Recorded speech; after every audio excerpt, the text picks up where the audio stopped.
In the gaslit streets of Victorian London, where science and superstition walk hand in hand, some mysteries are better left unsolved. Tonight we continue the adventures of Detective Nathaniel Milbane and Victoria Pemberton as they get drawn into a case of a ghostly haunting. This is Victorian Cthulhu. Episode 2, The Hampstead Haunting. The November rain tapped insistently against the windows of Nathaniel Milbane's Bloomsbury lodgings, where the sitting room now bore the comfortable order of a man restored to purpose. 3 weeks had passed since their return from Oxfordshire, and the partnership between himself and Victoria Pemberton had proven both profitable and professionally satisfying. "Uncle Nate," Victoria announced, shaking raindrops from her travelling coat as she entered, "I've had the most frustrating morning. The editor of the Chronicle informed me that while my writing showed considerable talent for a lady, journalism was no profession for the fairer sex." "His loss," Nathaniel replied, looking up from the morning correspondence. "Perhaps our next case will distract you from such irritations." "Oh?" "A letter from Mr. Theodore Ashworth, a solicitor from a rather reputable firm. He wishes to engage our services regarding a missing person, one Honourable Isabel Strathmore, daughter of Lord Reginald Strathmore. She vanished from her Hampstead residence 2 days ago." Victoria settled in her chair, notebook already in hand. "The circumstances?"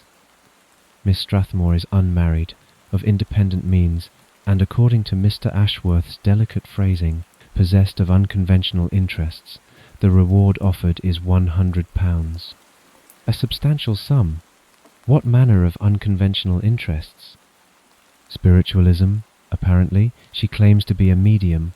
Her father tolerates these pursuits by maintaining her London residence at sufficient distance from Yorkshire society." Victoria's eyebrows rose.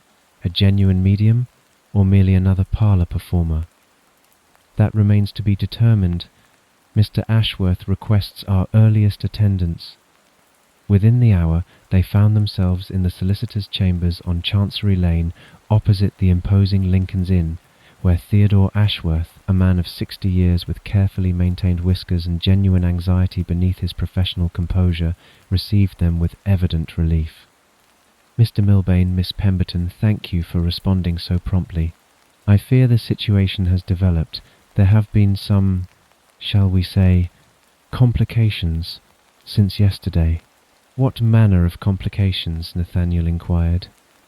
"Supernatural disturbances at the Hampstead house. The butler reports strange noises, objects moving of their own accord, and most of the staff fleeing their positions in terror." "You mentioned Miss Strathmore's unconventional interests," Victoria said. "Might these manifestations be connected to her pursuits?" "Quite possibly. Isabel has, for the past year, claimed to possess genuine mediumistic abilities. Her father finds this deeply embarrassing, but prefers to fund her independence rather than endure social complications." "When was she last seen?" "Tuesday evening, according to the butler. She dismissed most of the household staff early, claiming she required privacy for an important spiritual consultation. When they arrived Wednesday morning, they found evidence of supernatural violence throughout the house, but no trace of Miss Strathmore." "Has she any gentlemen callers who might have knowledge of her whereabouts?" "Indeed, she has been courted by Mr. Silas Warwick, a young industrialist who has established successful enterprises in the Docklands. He seemed quite taken with her, though he expressed scepticism regarding her spiritual pursuits. Ashworth provided Warwick's direction and arranged for their immediate investigation." As they departed the solicitor's offices, Victoria turned to Nathaniel with thoughtful concern. 2 days missing, supernatural disturbances, and a sceptical suitor. It seems our priority should be gather more information. "Indeed, we should interview Mr. Warwick immediately, although it might be that I should do that interview alone. The factories and workshops of the Docklands are seen as no place for a lady, and, no offence intended, Miss Pemberton, your presence might become a hindrance to our access." Victoria considered this. Still rather irritated from the blunt rejection of her journalistic skills, she was in no mood to entertain English civil traditions. "Actually, I may have a solution." "Oh?" A neighbour of mine, whom I have a rapport with, a Mr. William Chester, an engineer, moves in industrial circles. He might provide the proper introduction we require. It would save some time if we had someone who knew the area. I believe that would be very useful, Miss Pemberton. Let us petition him directly for his assistance." Having agreed upon their approach to the Surrey commercial docks, Victoria found herself standing before her neighbour's door, preparing to make the introduction that would grant them access to Silas Warwick's industrial domain. She had, in the past weeks, heard the sounds of mechanical work through her floor below, and occasional muttered observations from her neighbour that suggested concentrated effort, so she was curious as to what she would be presented with. Her knock was answered by Mr. William Chester, dressed in a work apron, wiping oil-stained hands while his ruffled fair hair showed signs of recent exertion and his blue eyes brightened with obvious pleasure at her arrival. "Miss Pemberton, what a delightful surprise, though I fear I'm hardly dressed to receive a lady."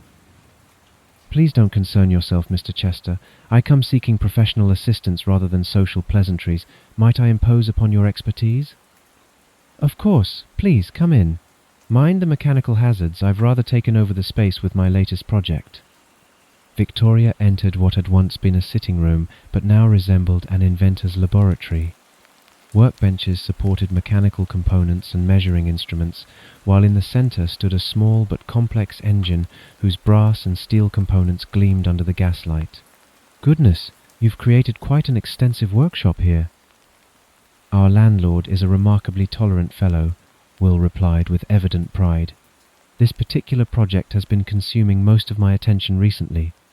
Victoria approached the workbench, though the strong smell of petroleum made her wrinkle her nose. "What manner of device is this?" "A gasoline engine! Internal combustion rather than steam. I believe engines like this could one day serve to power boats, carriages, perhaps even flying machines." Victoria couldn't suppress a smile at his enthusiasm. "Mr. Chester, while I admire your engineering ambitions, surely the practical applications are rather limited.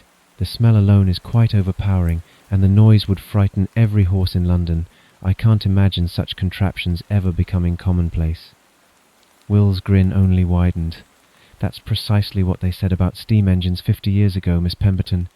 "Perhaps, but I actually come seeking your assistance. My partner and I need to interview an industrialist named Silas Warwick, who maintains workshops in the Surrey commercial docks.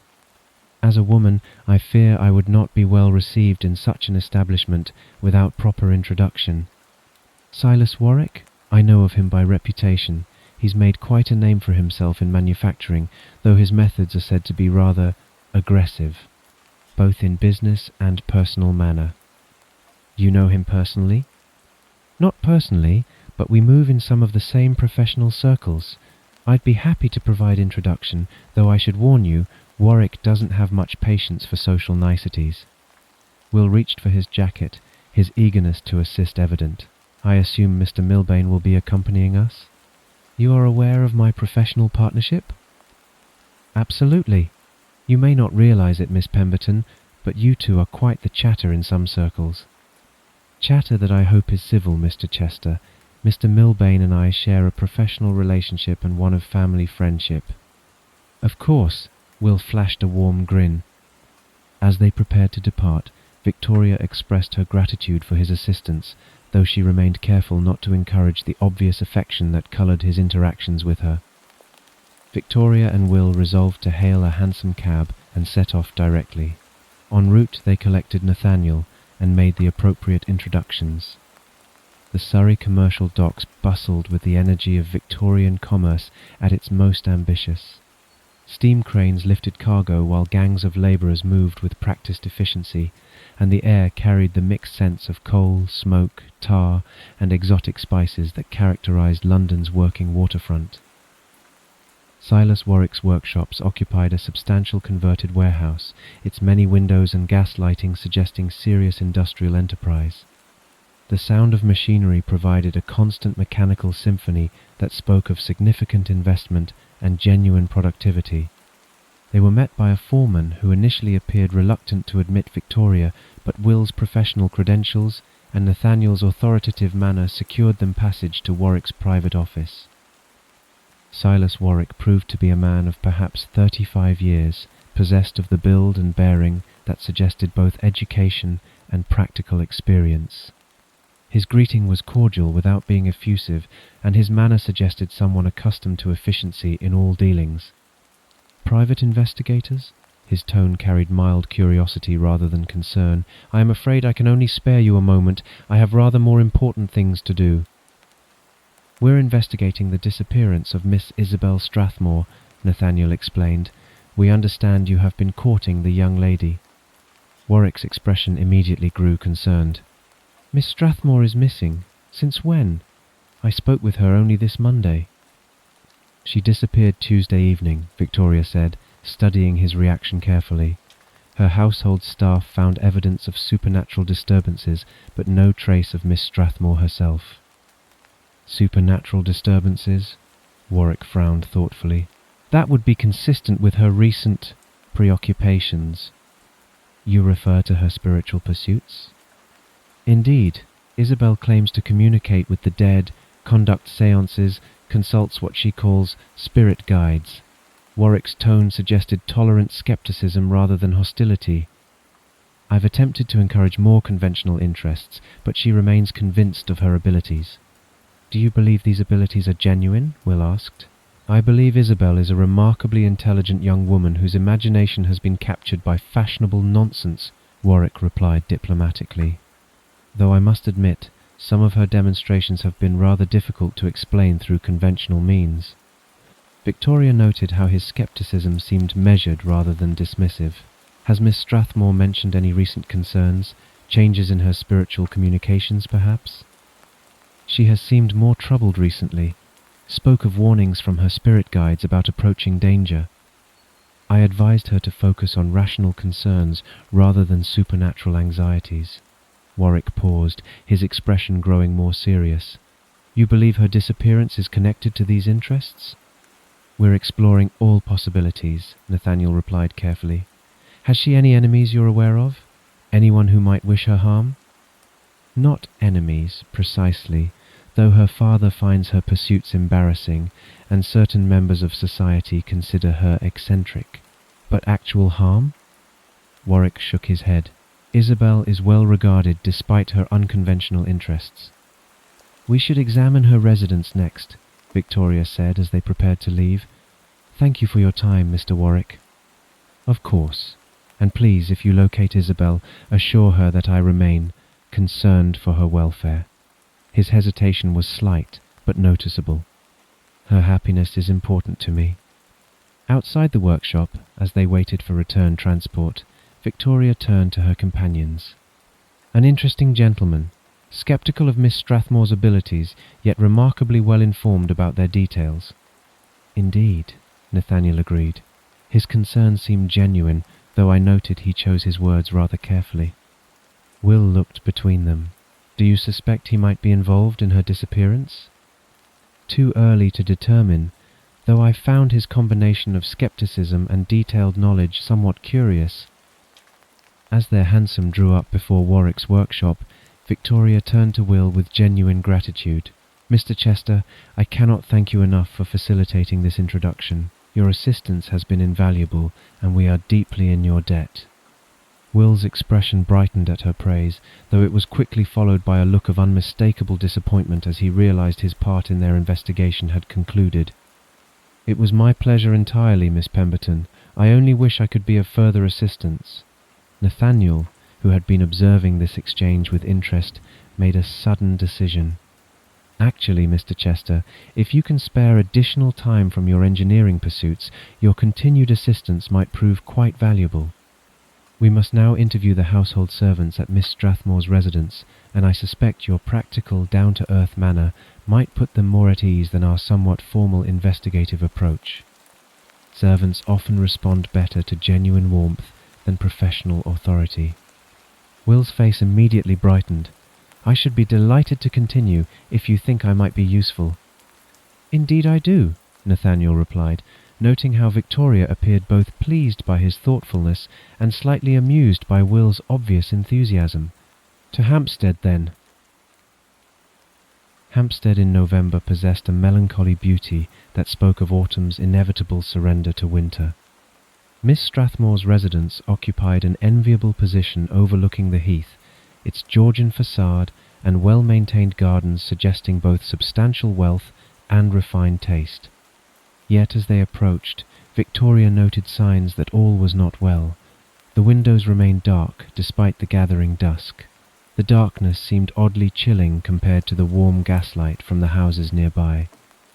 They were received by Bradshaw, the butler Ashworth had mentioned, a man of perhaps 50 years whose formal dress and dignified bearing identified him as a loyal retainer. However, his haggard appearance and nervous manner suggested someone who had recently endured experiences far beyond normal domestic service. "Mr. Milbane? Thank heaven you've come. Please, enter quickly. I dare not leave the house unattended, yet I confess I fear what presence has taken residence here." The front hall bore obvious signs of supernatural disturbance. Furniture stood overturned, while strange symbols had been chalked upon the walls in patterns that seemed to writhe in the flickering gaslight. The air felt thick with an oppressive presence that made breathing difficult. "What happened here?" Will asked, his practical mind struggling to process the evidence.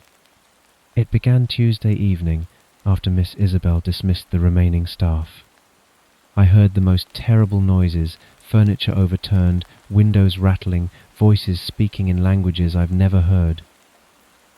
Victoria examined the chalked symbols, noting their unfamiliar but somehow menacing character. "Mr. Bradshaw, I see you have made no attempt to tidy or restore the house. Did Miss Strathmore often conduct spiritual consultations here?" "Indeed, miss. She told us to leave everything as it was.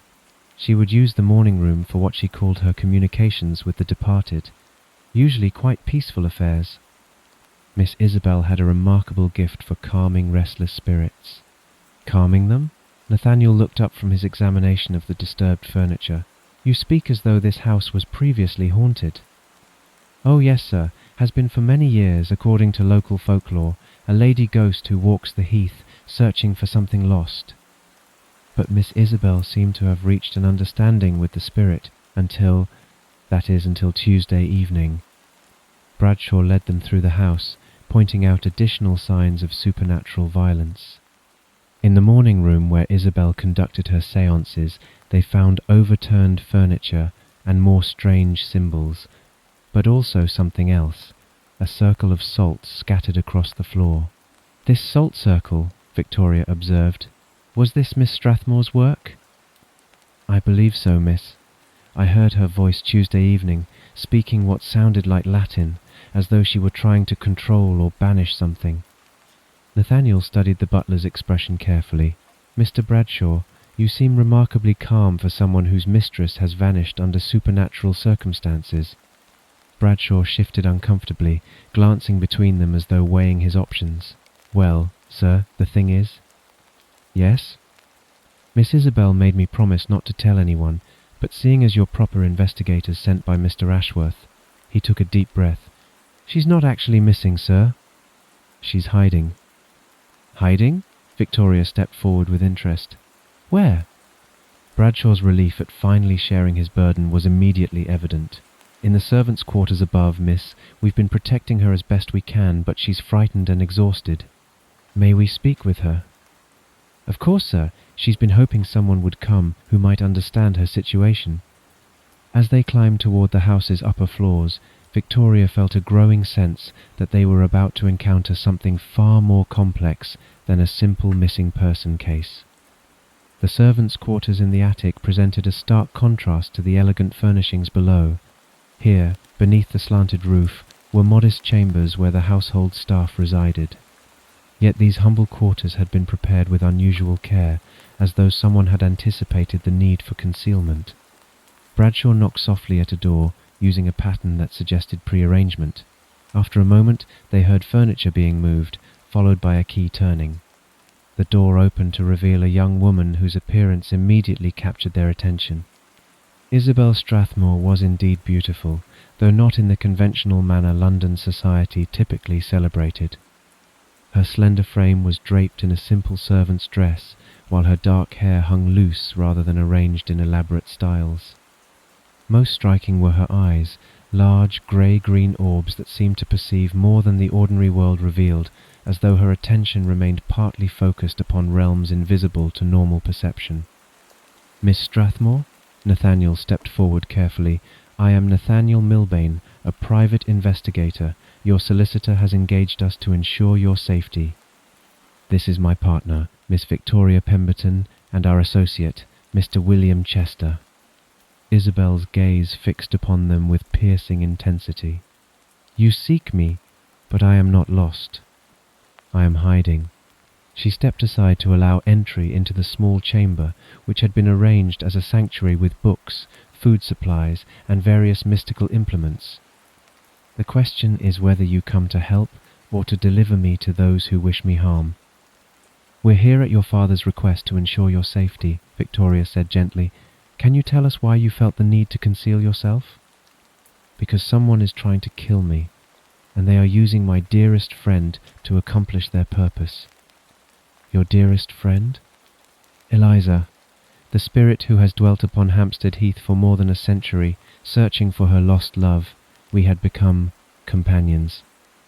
I was able to ease her eternal sorrow, if only slightly." "A lost love?" Will interjected. "Is her tale a tragic love story?" "Indeed, Mr. Chester. Her husband-to-be came back from wars in the Americas some 100 years ago to ask her for her hand, and was set upon and killed by robbers on the heath. The ring he planned to give her fell and was lost to the world, and she would roam the heath searching for the last token of her lost love." Nathaniel leaned forward with interest. "You refer to this spirit in the past tense. Has something changed?" "Everything has changed." Isabel's composure cracked slightly, revealing exhaustion and fear. "2 nights ago, Eliza came to me in terrible distress. She spoke of danger approaching, of malevolent forces that sought my destruction." "And did you take precautions?" "I attempted to. Silas gave me this protective amulet, which I wear constantly. I felt secure in its protection." "Mr. Warwick gave you this?" Victoria asked, her tone slightly surprised. "Yes, Miss Pemberton. He claimed it would shield me from supernatural threats. It was a very touching gift, as he usually dismisses my spiritual pursuits as foolishness." "I see. When exactly did Mr. Warwick give you this thoughtful gift?" "It was Tuesday, over lunch, which was nice, as he rarely takes such breaks during his working day." "Tuesday? Are you sure, Miss Strathmore? Not Monday?" "Quite sure, Mr. Milbane." Victoria exchanged a glance with Nathaniel, and then continued her questioning. "What happened next?" Isabel trembled and broke eye contact. Instinctively, Will knelt before her and offered her a handcloth. "You needn't worry now, Miss Strathmore. We are going to help you." She looked up and blushed at his warm, attractive smile. Will had a real knack at making people feel comfortable, Nathaniel noted with a small grin. That evening Eliza came, but she was no longer the gentle spirit I had known. She was transformed into something filled with murderous rage, flinging objects at me in an attempt to cause harm. I barely escaped. "How did you escape?" "I knew some binding words from my spiritual readings. I was able to contain her violence, but only temporarily. I suspected someone had somehow changed her nature, so I dared not remain in my chambers, where she would always come to me." Will, who had been examining the room's mystical implements, looked up with concern. "Miss Strathmore, do you have any idea what might have caused this transformation?" "None whatsoever. Eliza has been my friend for months. Something changed her, from gentle companion to deadly enemy, and I cannot fathom what." Nathaniel studied her carefully. "This amulet Mr. Warwick gave you, might we examine it?" "Of course." Isabel reached beneath her dress and withdrew a pendant hanging from a silver chain. The amulet was intricate metalwork covered in symbols that seemed to shift in the lamplight. Silas said he purchased it from a curiosity shop, thinking it might complement my interests. The moment Nathaniel saw the amulet, his expression grew grave. Among the ornate decorations, he recognized symbols similar to those they had encountered in their previous investigation. More significantly, the amulet's design seemed oddly heavy for its size. "Miss Strathmore," he said carefully, "has Mr. Warwick always been supportive of your spiritual pursuits?" Quite the opposite. He consistently urges me to abandon what he calls my supernatural foolishness, which is why his gift seems so thoughtful and surprising. Victoria felt a growing suspicion. The timing troubles me. Mr. Warwick gives you protective jewellery, yet shortly thereafter your spiritual ally becomes violently hostile. You think the two events are connected? I think we need to examine this amulet more carefully, Nathaniel replied. Might we borrow it for analysis? I promise to return it tomorrow. Isabel was reluctant. But it's my only protection. I suspect it may be the source of your danger rather than your protection. As if summoned by their conversation, a cold wind began to rattle the windows, carrying with it the faint sound of a woman weeping, a sound that seemed to come from the air itself rather than any earthly source. Isabel's face paled. She's here. Eliza has found me again, and I fear my binding is beginning to weaken. The weeping grew louder, and they could hear sounds of movement in the rooms below, furniture scraping, doors slamming, and what sounded like invisible hands testing the barriers between the spiritual and physical worlds. "How long can your binding contain her?" Nathaniel asked urgently. "Not much longer, hours at most, and the effort is exhausting me." "Then we must work quickly," Victoria declared, studying the amulet with new understanding. "Miss Strathmore, I believe we may have discovered the source of Eliza's transformation, but proving it will require expert analysis." Nathaniel took the amulet carefully. Professor Blackwood at University College has experience with such artifacts. He may be able to determine what lies hidden within this piece, and he is certainly beholden to us for past service. "But what if removing the amulet weakens my protection?" Isabel asked anxiously. "I suspect it may be doing quite the opposite," Nathaniel replied grimly. "We shall return as quickly as possible with answers." Professor Edmund Blackwood received them in his University College office with quiet courtesy. He had regained much vigour since they last had seen him, but there was still a haunted look in his eyes. "I take it this is not a social call," Blackwood observed, noting their worried expressions. "What supernatural emergency brings you here?" "One that may involve forces similar to those we encountered previously," Nathaniel replied, presenting the amulet. "We require your expertise in examining this piece for its history, purpose, and symbolic significance." Blackwood accepted the pendant carefully, immediately noting the quality of its construction and the complexity of its decorative elements. He placed the piece of jewellery under his desk lamp and sat down, then squinted carefully at the tiny etched symbols. "Rather mundane workmanship," he murmured, producing a magnifying glass, "though one or two symbols bear resemblance to the markings we encountered in Oxfordshire." Victoria explained their investigation while Blackwood conducted his examination. As her narrative progressed, his expression grew increasingly concerned. "Most of these symbols are meaningless decoration," he confirmed after careful study, "designed to suggest mystical significance without possessing actual power. However, this central element..." He indicated a circular depression surrounded by radiating lines. "This bears genuine occult significance. Moreover, the amulet appears designed to conceal something within its central compartment. Can you open it?" With care, yes. Blackwood reached for a small tool, working carefully to avoid damaging the mechanism. After several minutes, the central compartment yielded to his efforts. Inside, wrapped in white silk, lay a simple silver ring with a modest stone. "A ring?" Victoria breathed. "But whose? And why would someone hide it within the amulet?" "An excellent question, though I suspect the answer lies in the specific supernatural manifestations you described."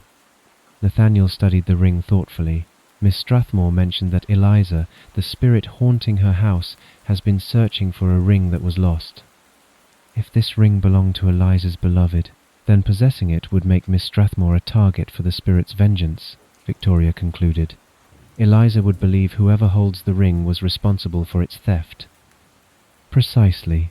Someone with knowledge of both Eliza's history and Miss Strathmore's spiritual abilities arranged for this ring to be placed near the medium, knowing it would transform her ghostly ally into a supernatural assassin. Blackwood rewrapped the ring carefully. The solution seems clear. The ring must be returned to its proper place, allowing the spirit to find peace and ending her attacks on Miss Strathmore.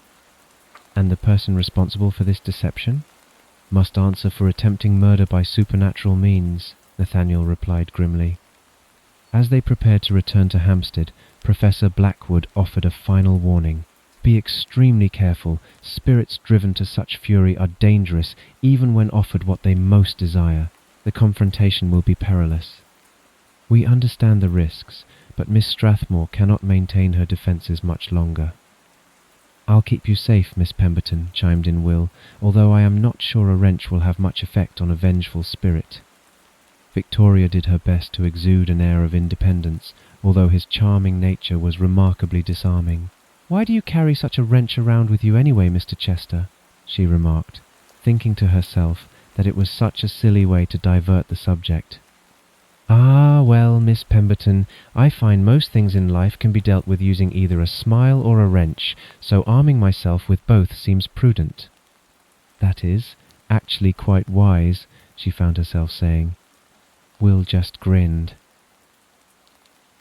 They returned to the Hampstead house to find the supernatural disturbances had intensified dramatically. Windows flickered with unnatural light, while the very air seemed to thrum with barely contained spiritual violence. Even their cab driver refused to wait, departing hastily after depositing them at the front gate. Inside, they found chaos spreading throughout the building, gas fixtures flickering erratically, furniture sliding across floors, and the strange symbols seeming to pulse with malevolent life. The oppressive atmosphere made breathing difficult. Miss Strathmore? Victoria called as they climbed toward the attic. We have returned. They found Isabel in her sanctuary, but she was not alone. Silas Warwick sat beside her, one hand gently supporting her trembling form while he spoke in soothing tones. Isabel appeared to be at the very limit of her endurance, her face pale with exhaustion, her hands shaking with the effort of maintaining her spiritual defences. "Mr. Warwick," Nathaniel said with surprise, "how did you know to come here?" "I became concerned when I heard reports of supernatural disturbances," Warwick replied, his manner suggesting genuine worry. "I feared for Isabel's safety and came to offer whatever assistance I could." "The binding is failing," Isabel gasped, her voice barely above a whisper. "I can feel her pressing against my defences. I cannot hold much longer." Warwick continued to pat her forehead with his handkerchief, which already contained the stains of grease from his workshop. His ministrations seemed to provide little comfort. There, my dear. Help has arrived now." Nathaniel observed the scene carefully, then reached into his pocket and withdrew his own clean handkerchief. "Mr. Warwick, you should use this instead to tend to Miss Strathmore properly." Warwick accepted the offered handkerchief without comment, patting Isabel gently on her flushed forehead, while Nathaniel turned to address the others. "We have examined the amulet," Nathaniel announced. "Professor Blackwood confirms it possesses no supernatural properties whatsoever. The symbols are merely decorative, worthless trinkets designed to suggest mystical significance without providing actual protection." He held up the ornate pendant with apparent disgust. "Mr. Warwick, you mentioned purchasing this from a curiosity shop. Perhaps you should return it and demand your money back, as you have clearly been deceived by the merchant." Warwick's reaction was immediate and telling. He recoiled slightly, his eyes fixing on the amulet with an expression that suggested far more knowledge than he had previously admitted. "That won't be necessary," he said quickly. "I'm sure the merchant acted in good faith." "Indeed?" Nathaniel's tone grew pointed. "It would appear you know more about the amulet's true nature than you initially suggested, Mr. Warwick." For a moment, Warwick maintained his composure. Then, realizing that his reaction had betrayed him, his expression shifted from concerned suitor to something far more calculating. "How remarkably perceptive of you, Mr. Milbane." His voice now carried cold intelligence rather than warm concern. "I had hoped to conclude this matter without such complications." "Your matter being the murder of Miss Strathmore?" Isabel gasped and pulled herself away from her suitor in horror. "Miss Strathmore's death serves a greater purpose," Warwick replied with chilling directness. There are forces in this world that require certain obstacles to be removed before they can achieve their full potential. Those with psychic abilities pose particular threats to these endeavours. What manner of forces? Victoria demanded. Ancient powers that have slumbered too long, held back by those who possess abilities like Miss Strathmore's. When such individuals are removed, there will be no one to seal the barriers as they weaken, and what should rightfully inherit this world can finally awaken. As if summoned by his words, the supernatural manifestations throughout the house suddenly intensified. Windows shattered under invisible pressure, the floorboards groaned and buckled, and a voice, female, anguished, filled with a century of frustrated rage, began calling from the very walls. "The binding has failed," Isabel whispered, her spiritual defences finally collapsing from the shock of the events occurring. "She's coming." The temperature plummeted as Eliza manifested with the full fury of her supernatural anguish, her form blazing with otherworldly rage as she searched for the source of her torment. Her eyes darted from person to person, sensing the object she had sought for 100 years nearby. Despite knowing it would serve no purpose, Will raised his wrench and tried to position himself before the two ladies. But Eliza's gaze moved over them and fixed instead upon Silas Warwick, and in that moment she found what she had been seeking. The spirit's attack was swift and terrible. Warwick barely had time to cry out before invisible forces seized him, lifting him from the floor as spectral winds tore at his clothing and the temperature dropped to levels that frosted the windows. As he fell, Nathaniel's handkerchief dropped from his nerveless fingers, and from its carefully folded corner rolled a simple silver engagement ring. Victoria stared at the ring in shock, then turned to Nathaniel, whose steely gaze revealed that every element of the confrontation had proceeded exactly as he had planned. The silence that followed was profound and complete. Silas Warwick lay motionless upon the floor, his lifeless eyes staring at nothing, while the supernatural violence that had filled the house dissipated like morning mist. The oppressive atmosphere lifted entirely, leaving behind only the clean peace of justice served. Victoria stared at the simple silver ring that had rolled from the handkerchief, then turned to Nathaniel with a mixture of shock and admiration. "You planned this," she said quietly. "You knew the ring was there. You deliberately gave him the handkerchief containing it." Nathaniel's expression was dark and stoic as he observed Warwick's still form. "I suspected the amulet contained something significant. When Professor Blackwood confirmed it was the ring, the trap became clear." Victoria continued to look at her uncle's best friend in shock. Someone had to take the brunt of Eliza's wrath, Victoria. A choice had to be made. He spoke softly and with some regret. He had never called her Victoria before, she noted. Her face softened. "But how did you know he would take the handkerchief?" "Because he needed to maintain his facade of concern for Miss Strathmore until his plan was complete. Refusing to tend to her would have exposed him immediately." Will looked between them with growing understanding. "So when you offered him the worthless amulet—" "I was testing whether he knew its true contents. His recoil confirmed his guilt." "Uncle Nate, if Mr. Warwick had not been here, what would you have done with the ring?"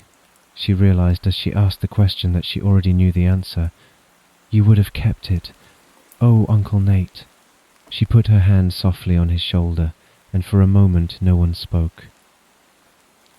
As they reflected, a remarkable change came over the atmosphere. The temperature, which had plummeted during Eliza's manifestation, began to return to normal, while the spiritual oppression that had weighed upon the house lifted entirely.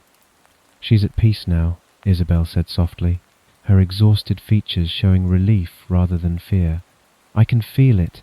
Eliza has found what she was searching for, and her anger has been satisfied." "The ring?" Samuel's spirit was waiting for her, just as she hoped. Justice has been served, and love has triumphed over manipulation. Isabel managed a weak smile. She whispered her thanks before departing the room, both for understanding her plight and for ensuring her beloved's ring was returned to its rightful purpose. The supernatural disturbances throughout the house had ceased completely. The chalk symbols faded from the walls as though they had never existed, while the oppressive weight that had made breathing difficult dissipated into ordinary November air. Bradshaw called them down for tea, his relief evident. "The house feels like itself again, Miss Isabel. Whatever presence had taken residence here seems to have departed entirely." "Indeed it has, Bradshaw, and we owe these brave investigators our profound gratitude." As they waited for the authorities to arrive, Victoria examined Warwick's still form with professional interest. "What happens now? How do we explain supernatural murder to Scotland Yard?" "We don't," Nathaniel replied practically. "Mr. Warwick suffered a heart attack brought on by stress and guilt when confronted with evidence of his crimes. The supernatural elements remain between us." "Will that explanation satisfy the authorities?" "It will have to. The truth would serve no one." When Inspector Morrison arrived with his constables, he accepted their account without question. Nathaniel explained that they had exposed a scheme of blackmail to Mr. Warwick, who at the stress of exposure had suffered a heart attack and collapsed. Isabel proved to be remarkably effective at selling the tale. She would have made a very effective medium even if her abilities were just parlour tricks, Nathaniel noted with a grim half-smile. "Unfortunate that he expired before we could question him further," Morrison observed as they prepared to remove the body. "The evidence seems clear enough, but I think on the record just heart attack brought on by stress seems to have the appropriate brevity." "The shock of exposure often affects men differently than they expect," Nathaniel replied diplomatically. Later, as they departed the now peaceful house, Victoria reflected on the evening's events. A successful resolution, though I confess Warwick's motives remain somewhat mysterious. "Indeed, though I suspect there were forces behind his actions that we have yet to understand." Will, who had witnessed otherworldly justice firsthand, found his understanding of the world fundamentally altered. "This experience has rather expanded my perspective on what might be possible in our modern age. If you are suggesting some sort of compatibility between supernatural forces and mechanical devices, I believe you will need to come up with something far more useful than that malodorous gasoline engine," Victoria observed dryly. As they made their way back through London's morning streets, all three understood that their partnership had been tested and proven. The case had revealed human evil disguised as affection, supernatural forces manipulated for criminal ends, and the power of love to transcend even death itself. "A successful resolution," Nathaniel observed as their hansom carried them toward Bloomsbury, "though I suspect Mr. Warwick's associates may take notice of his failure." "Then we shall be ready for them," Victoria declared with characteristic determination. Together, Will added, his commitment to their partnership now absolute. Epilogue. A week had passed since their return from Hampstead, and the three investigators found themselves gathered once again in Nathaniel Milbane's Bloomsbury sitting room to reflect upon their recent experiences. The November evening drew to a close beyond the windows, while gaslight cast warm illumination across organised bookshelves and the correspondence that marked their growing professional success. "The final report from Inspector Morrison," Victoria announced, setting aside a letter. "The investigation into Silas Warwick's death has been officially closed. Death by natural causes, heart failure brought on by extreme stress." "There is one curious detail," Victoria continued, producing another letter. "Morrison included a supplementary report about Warwick's autopsy. The coroner discovered a distinctive tattoo on his inner arm, a closed eye surrounded by radiating lines." Nathaniel's expression grew thoughtful. "That is most unusual, and something else puzzles me. How did Mr. Warwick find himself in the possession of Eliza's lost ring? This, and the tattoo together, suggest that Warwick was not acting alone in his endeavours." "And Miss Strathmore?" Nathaniel inquired, setting aside this troubling intelligence for future consideration. "Returned to her normal pursuits, though with considerably more caution. She's written to thank us again, and to mention that several other troubled spirits have approached her for assistance." Will looked up from his engineering sketches, only half paying attention to the conversation around him. "So our intervention has actually increased supernatural activity rather than decreased it?" In a positive direction, Victoria clarified. Eliza's peaceful resolution seems to have encouraged other spirits to seek help rather than remain trapped in eternal anguish. Nathaniel observed his partners with satisfaction. It is easy to forget, when reflecting on these supernatural horrors, the human capacity for evil. But our methods have at least had some success this time. Speaking of our methods, Victoria said, I received another letter today, from Uncle Henry in New York. He's heard reports of our success and expresses considerable pride in our partnership. As he should, Will replied warmly. Your investigative techniques have proven remarkably effective. Our techniques, Victoria corrected. This partnership succeeds because we each contribute different strengths. Are you suggesting we formalize this arrangement? Will asked with his characteristic grin. I believe London has considerable need for investigators willing to handle cases involving supernatural elements. The constabulary is capable, but hardly equipped for otherworldly threats. Victoria smiled at both gentlemen. Then I propose we make this official, a true partnership dedicated to mysteries that conventional authorities cannot address. A splendid suggestion, Will agreed, though I hope our future cases prove somewhat less dangerous. Don't count on it, Nathaniel said with dry humour. Our success with supernatural matters will likely attract more such cases rather than fewer. As if summoned by their conversation, a knock at the door announced the evening post, including several letters bearing elaborate seals that suggested wealthy clients with pressing problems. Well, Nathaniel said, examining the correspondence with interest, it appears our reputation has spread among those who require our particular services. A theft from a locked safe in Belgravia, strange motes of light in Greenwich, and what appears to be a haunted opera house in Covent Garden. The supernatural never rests, Victoria observed. Nor do we, Will added, though his expression suggested anticipation rather than concern. Outside their windows, London continued its eternal rhythm of commerce and civilization. Yet beneath the surface of respectability, forces stirred and moved, while human agents of otherworldly purposes sought to exploit the boundary between the natural and spiritual worlds. The gas lamps burned brighter as night settled over Bloomsbury, while three friends prepared to continue their battle against mysteries too dangerous for conventional authorities to comprehend. The partnership of Milbane, Pemberton and Chester was ready for whatever otherworldly challenges lay ahead.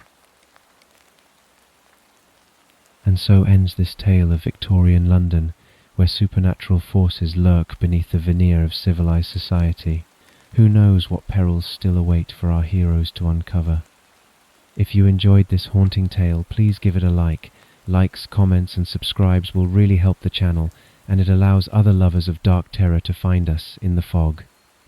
Until next time, sleep well, and be mindful not to anger the spirits.